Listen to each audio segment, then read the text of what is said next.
Hey everybody, welcome to the Take Action Podcast and the Kurz Real Estate Show. We're doing both at the same time. If you're following us on Facebook at Kurz Real Estate or at David Adam Kurz, you can find us on Facebook that way or Instagram as well. Same tags, at Kurz Real Estate or at David Adam Kurz. If you're looking for our podcast, you want to go for the Take Action Podcast with David Adam Kurz. Look for it. It's live. It's dope. There's like 100 podcasts on there already. We're delivering probably 1 to 3 podcasts per week. I've been told that I should have like a set day that my podcast comes out, kind of like the way we do our video show.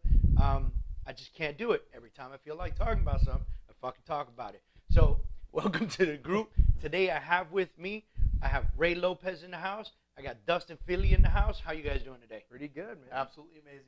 All right, so just so you guys know, Ray Lopez is on the Kurz team led by her, which is led by my beautiful wife, and Dustin Fealy leads the Dustin Fealy group here at Kurz Real Estate. Thank you guys for doing this with me today. So I want to jump right into it because I already told everybody on Facebook that we were going to tell everybody the secret sauce to earning $100,000 or more in this business, right? Now, I don't know if you guys know this. I posted it earlier on Facebook. Average salary for a real estate agent is $44,000. Yeah, I saw that. Wow. Right? So $44,000. Now, both of you are taken back. You're like, what the fuck is that? Yeah. Right? So one guy posts on Facebook. Man, let me see if I can give this guy a shout out. But he posts on Facebook. He goes, damn, bro. Richard Greenfield on Facebook writes back. He goes, 44K? That explains so much. So big shout out to you, Carl Christensen. Big shout out to you. He says, when I tell my agents that, they think I'm joking. So what I wrote was the average salary of a real estate agent is $44,000 a year. So you want to know how easy it is to make $100,000+ in real estate? Stay tuned. These are the responses we're getting on this, right? I think it's very cool that people often think that real estate agents are just rolling in the dough. Like, you sell a house, and I believe that that's why sellers and buyers are always asking so much from us, right? Like, it's almost like 5 out of 10 deals, the seller or the buyer's like, hey, man, you're going to have to pitch in if you want to make this work. And you're like, dude, when was the last time you went to a sneaker store and you were like, damn, those Jordans are $190? I don't know. I'm like in 150, bro. You're going to have to pitch in to make this shit work, right? Like, this shit, it doesn't work that way. Yeah. It doesn't work that way, right? So we're going to start. We're going to talk about it in steps. Step 1, exposure. Step 2, lead generation. Step 3, creating relationships. Step 4, always closing a deal. Step 5, I call it referral repeat instead of rinse and repeat, right? Referral repeat, because that's what makes real true sense. So let's start with exposure, guys. How are you guys? So I'll start with Dustin.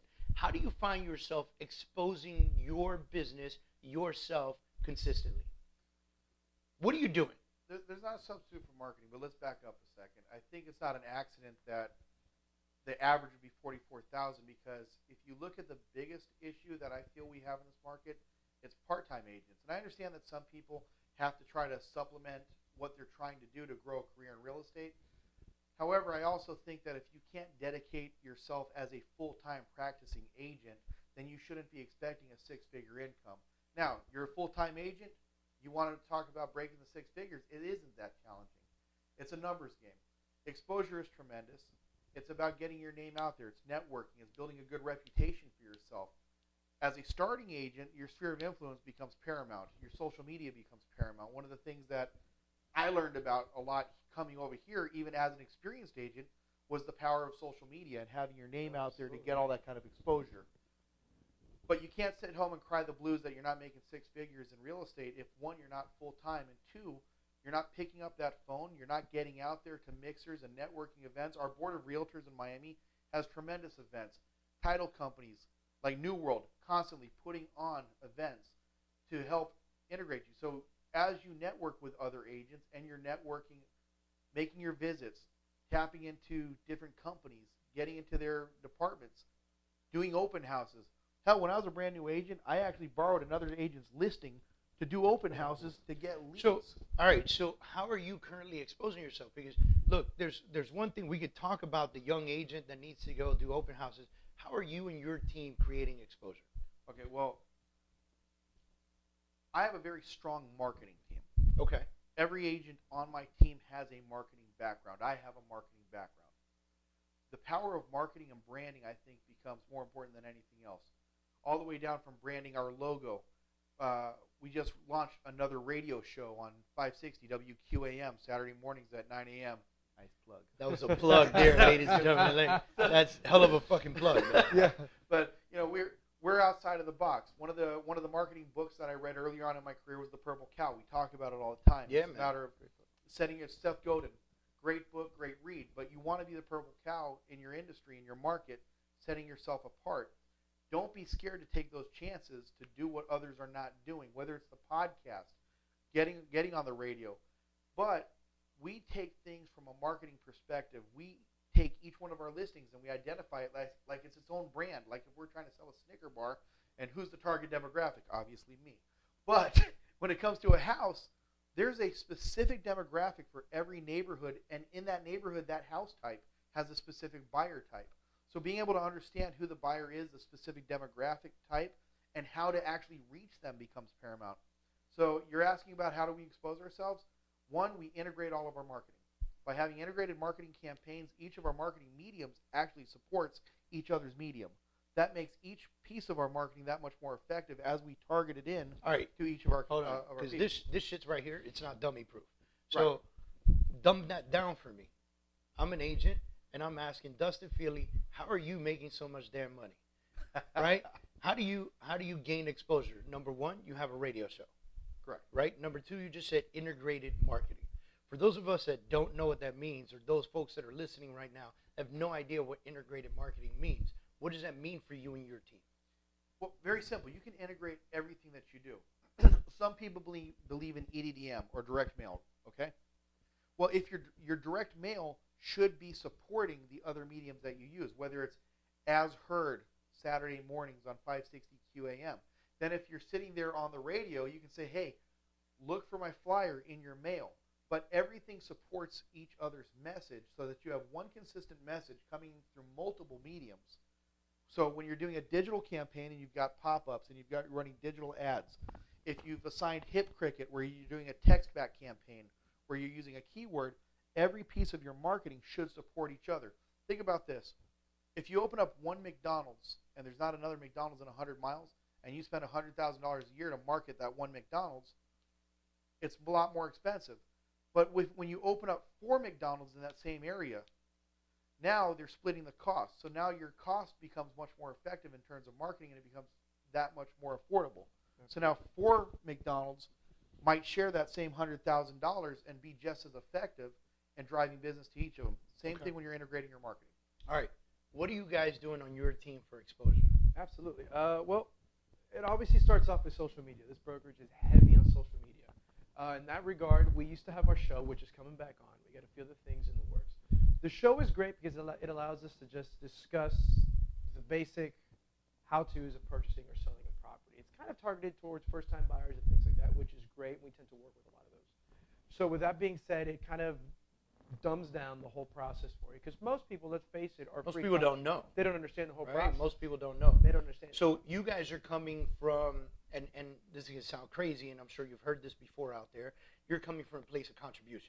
Absolutely. Right? Like Dustin does Broker Crashers, which is kind of a fun, silly show, but at the same time, it shows you amazing properties, right? Absolutely. You guys are doing face-to-face kind of like shows, similar to the Kurz Real Estate Show, where you're speaking directly to buyers and sellers and saying, hey, guys, this is the way it is. I mean, absolutely. Even so much, in fact, that every quarter we institute first-time home buyer seminars where we invite people over to the brokerage completely free. We give them lunch. We give you guys coffee. We sit down. We bring representatives from each one of every market. In other words, we've got people, everything down from the lenders to the agents themselves, which is us, everything from insurance companies to title companies to inspectors that pretty much explain the entire process step by step. In fact, we'll go ahead and get you pre-qualified right there in the spot if you'd like, and we can begin the home search right then and there.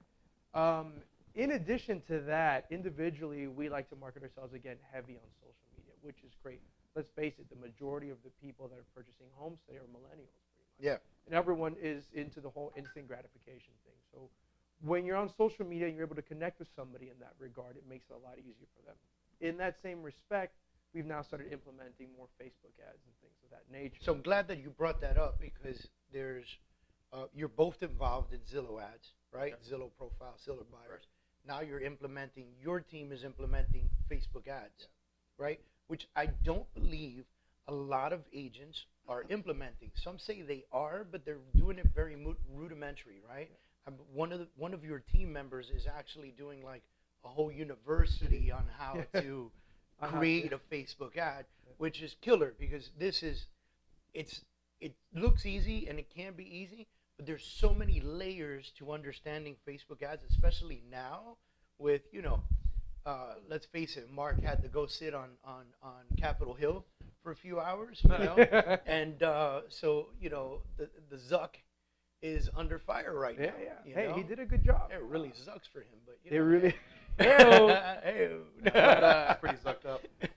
No, it's a layered process. You see the ad, you think, okay, I can create this. Yeah. But in reality, once you get into the ad, you actually understand, first of all, how to create the ad.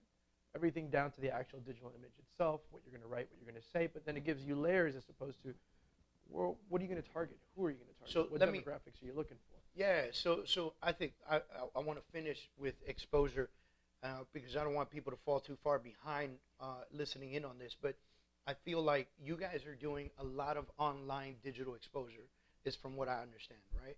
Plus, you're doing networking. You talked about the Miami Association of Realtors and title companies, so forth and so on, going out and introducing yourself to people, for God's sake, right?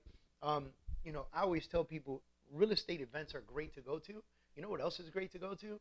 Doctor events, charitable events that mean something to you, lawyer events, fundraisers for somebody running for office or, running for state district attorney. Like, hello, who do you think's in that room? You know what I'm saying? Exactly. Maybe you go and cut a $1,000 check for the guy that you believe should have the job as a contribution, but now you get to go mingle in a room full of attorneys and high-level government officials and et cetera, et cetera, et cetera. And you start networking with these people, right? So that's going to lead me to lead generation because all you guys are doing really by exposing yourself is lead generating.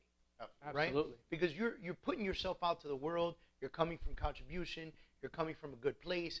You're putting out information for free, right? And then which by the way, every single coach out there, right, will charge you between $1,000 and $5,000 a month to personally coach you, depending on who they are. But guess what? Every single thing they tell you is free. They're already putting it out on YouTube, Facebook, and everywhere else, right?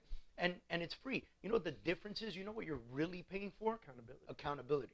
Sure. That's what you're really paying for because you could watch the YouTube video and say, all right, that's cool. But then when the coach calls you middle of the week and says, hey, so what's up with what we talked about that you're supposed to have done 2-3 days in? And you're like, now you got to change things, right? Now it adjusts you, right? So you go from lead generation. Now, receiving those leads, we already know that a lot of them are garbage, right? Because there's Zillow leads, there's Facebook leads, there's website leads, there's Google leads, there's all these online leads, right? The best leads are the ones from the networking events, the actual warm leads, the handshakes, the open houses that we talked about as well, being able to do things like that to lead generate, right? Absolutely. And then what are you doing with these people once you connect with them? You're creating relationships, which is step 3, right? So let me ask you each a question. We'll start with you, Dustin, right? I believe that creating that relationship starts immediately on that first phone call, right? I want them to feel like they trust me immediately. But my goal on that phone call, this is me talking, my goal on that phone call is to set an appointment with them. Because I already know that if I can get them in front of me, we're either going to like each other or we're not, right? I'm going to do my very best to be likable because guess what? I'm a salesman. I sell houses, right? So what's a technique that you use when somebody comes on the phone in order to create a strong relationship with them right off the bat and get that appointment? Well, first off, you want to build rapport. You're learning each other at that point just to even see if you're compatible. So they should hear your energy. They should hear the sincerity and the kind of person that you are. They should also understand that you are there as an asset to help. I think a lot of times getting face to face isn't just an advantage because you get to do a better job of selling somebody, but also a lot of things need to be described in person. We are visual by nature. You can answer a litany of questions over a telephone conversation that you're not going to comprehend if you're the buyer on the other line listening to it. So oftentimes I think that you're doing them an injustice by just sitting there and answering the 20 questions instead of getting that appointment. My goal, too, every time I pick up the phone. Try to get that appointment. Try to get that appointment. Now, listen, I don't have a problem with the questions, right? Sure. I feel like the questions should be written down. Scripts are important. But I feel like you should practice that script so much that it becomes yours. And then when you're on the phone, it's not a script. It's your conversation. Yeah. Hey, I know where you're at. Here's the challenge, though, is when you get that one guy that calls up on the telephone and says, hi, how much is this house? Now, what the hell difference does it make if it doesn't have enough bedrooms, bathrooms, if they needed a garage? What's it to you? Yes. But the second, what I see happen all the time is the agents will be like, $500,000. Click. That's it. That's it. There's no relationship creation there, right? That's an opportunity to pick up a buyer. Yeah, it's an opportunity. So the real, it's almost like my mom used to tell me, never answer a question with a question. No. Not in this case. Not in this. How much is that house? Well, how many bedrooms do you need? How much can you afford? Yeah. You know? Well, I'm just curious how much it is. I know the models in this neighborhood. Me too. I've sold a lot of houses in the neighborhood. What are you looking for? What are your needs? What are your expectations of this house? Exactly. What do you assume this house has? Right? And if I were to tell you $1 million, would that make a difference if it doesn't suit your needs? Right? And so I just gave like 50 questions right there. There was an answer to a question, you know? But what does that do? It breaks somebody down. It gives you an opportunity to create a relationship with them, right? What are you guys doing when you get those online leads, those Zillow leads, those Facebook leads, those leads coming through the door? Even if it was a warm referral, like somebody said, hey, Ray, my friend John wants to buy a house. Here's his phone number. What are you doing on the phone to create that relationship in order to get that appointment? Well, if it's coming from a referral, great. It's even better because now we have a connection because somebody connected me to somebody else, and that's our middleman. So that's our common ground right off of the bat.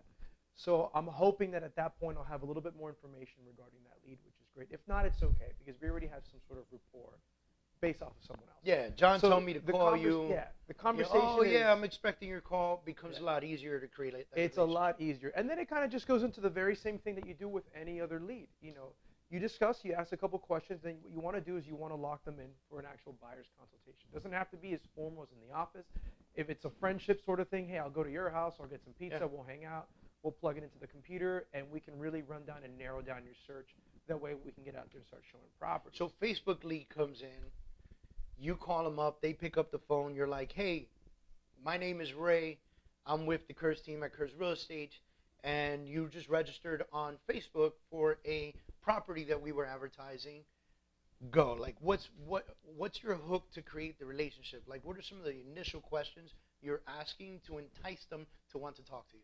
Well, if they're flat out interested in a particular property, then that's even better because now I know that they're genuinely interested. Most of the time that I've noticed from Facebook leads is that they may just see a really pretty picture of a house that we put up on the ad, and they just start clicking away and they realize they need to register to get on the site, and they may not necessarily be interested in that particular property or even interested in buying, but either way, it's not a bad lead because it tells me that they're curious to some degree. They're curious to some degree. And look, that just takes some nurturing. And it's funny that you said that. They might not even be interested in buying, right? Yeah, they may not. But maybe after a conversation with you, it might be an option. Yeah. Right? It depends how that conversation goes. They could live in the neighborhood and they could be trying to figure out if it's time for them to sell. Yeah. Or they could be renting and not even know that they qualify to be a buyer. Well, case in point, I had a Facebook lead come in late last week. I contacted the husband. He said, hey, listen, I'm really busy. My wife's the one that really deals with this. Call her. So I call up the wife, very polite woman. We start discussing. She tells me, well, we just moved in from Arizona. We just closed on our house in Arizona. We just sold it. We've been renting. Our lease is up in 2 months, and we got to find someplace else to rent. I said, well, have you considered buying? Because she told me her price point is pretty up there. I'm like, for that price, you can buy a very nice house for a monthly mortgage of what your monthly rent. Looking at paying rent. Exactly. So we start discussing, and she's like, well, we only have 2 months. I said, that's perfect timing. It really, really is.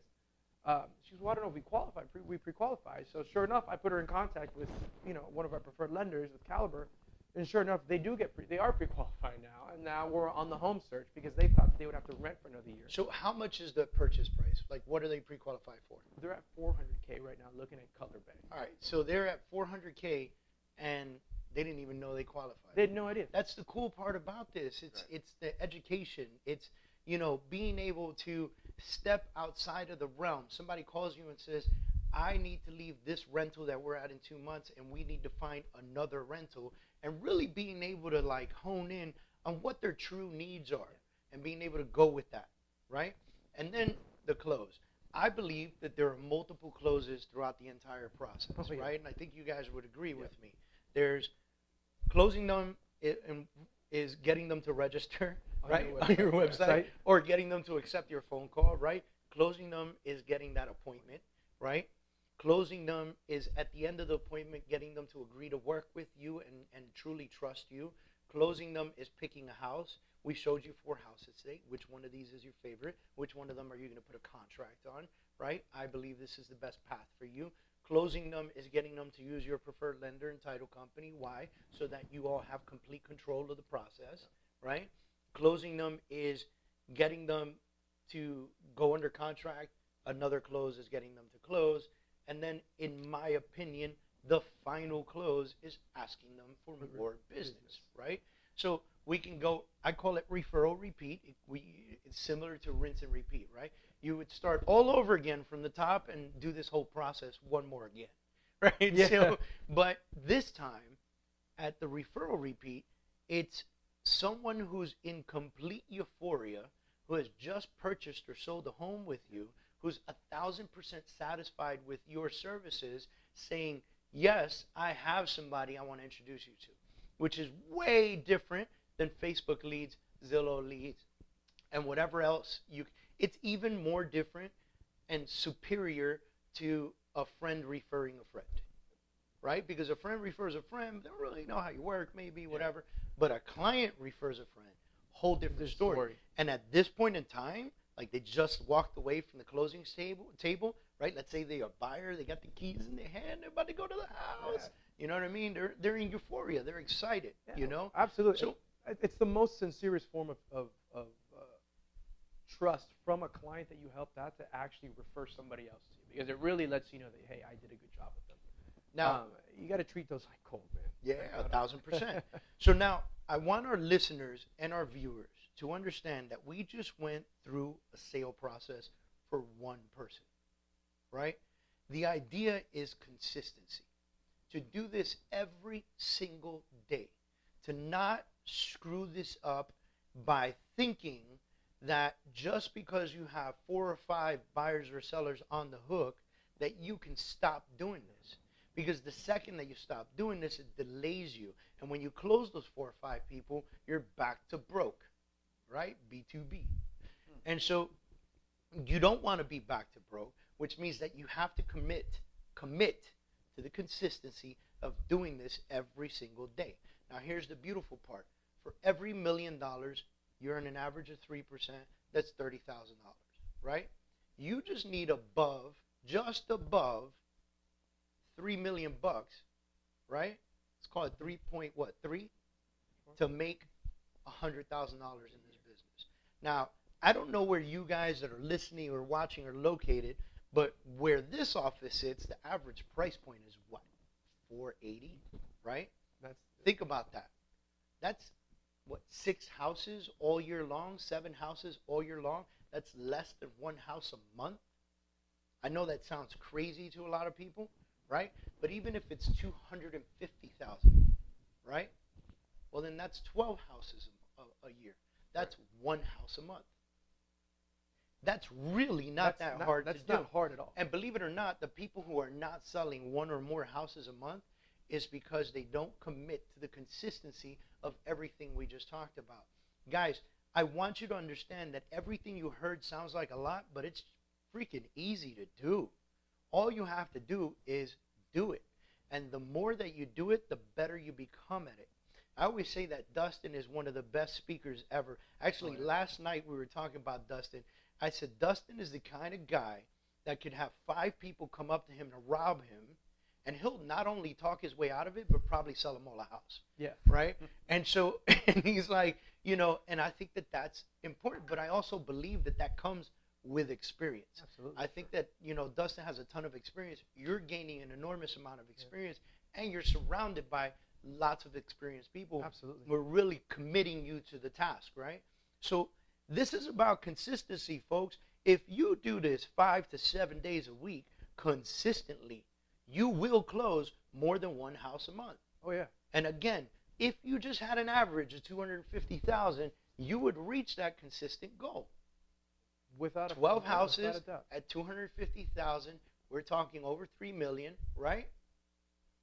It's a done deal. Now you just made 100 grand in real estate. Yep. Okay?